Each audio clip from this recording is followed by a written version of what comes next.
Hello everyone, I welcome you all to the InfoDivision platform. Right now I'll be doing one such question that came in your NEET examination. This question came on NEET 2021. So let us see this question first. It is a graph based question. So we'll be analyzing the graph. So let us see. A thick current carrying cable of radius r. So we have been given a cable. So this is the cable which have been given and its radius is r.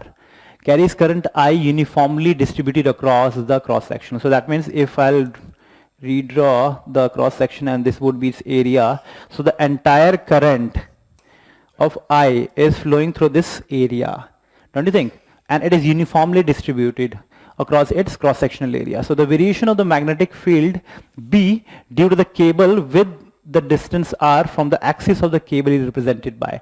So you need to find out the variation of because of the current magnetic field we're gonna produced, and you need to find out what is the magnetic field from this central part if we'll move out. Okay, so if we are inside this cable, so what will gonna happen? We know that from the Ampere circuit law, B dot dl must be equal to mu naught times the enclosed current.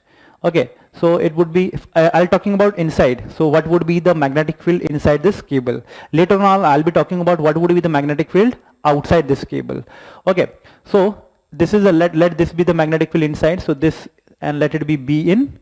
So B in must be equal to line integral of B dot dl. I'll take a line over here and whose distance is r from this central point. So here the magnetic field relationship is given by B dot inside, and what would be the line integral? So this this would integration of this integral dl must be equal to 2 pi r. Okay, so this is dl, so this B inside must be equal to 2 pi r must be equal to mu naught times enclosed charge. We know that how much current would this this area will gonna enclose. We know that pi r square, this much of area and acquires a current of I. So that means pi r square. So this much of area would acquire an enclosed charge. Okay, so this pi r square area encloses the charge of I. So the pi small r square would acquire this much of current. Oh, okay, now we'll be putting the value. So you'll be getting I by pi r square into pi small r square. Pi will gonna cancel out, and also this r and r will also gonna cancel out. You need to find out the relationship of B inside and r. So it would be B inside must be directly proportional to r. So that means if we are moving away, so inside the magnetic field should increase, and rest other term are constant. So these all are constant terms. Okay, so it would linearly vary. So that means which option should be correct? If you are inside, so that means it is linearly varying, it is directly proportional.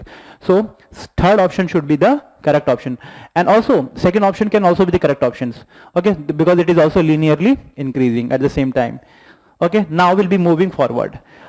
What if the magnet, if we'll go outside this cable, so what would be the magnetic field at that particular point? So again, we'll be doing the same thing. Outside, we'll be drawing again a line integral. So here the magnetic field is, let it be B out. So B dot dl must be equal to mu naught times of charge enclosed. Okay, again we'll be doing the same Ampere circuit law, we'll be doing the same thing. So B out comes out to be line integral, this is nothing but 2 pi r. Okay, the entire cable carries a current of I. So that means the enclosed current by this this line integral must be equal to capital I. So that means it is enclosing the whole current if you are outside this cable. So that means this B out comes out to be mu naught times of I divided by 2 pi r. So B out is inversely proportional to r. Okay, so that means this cannot be the true because it is linearly increasing. So this is the only option that you should get. So till the point you are inside this cable, it is directly proportional, and if you are moving outside, so that means it is inversely proportional. So the correct option for this must be equal to this third option. Okay, I hope this question is clear to everyone. Thank you.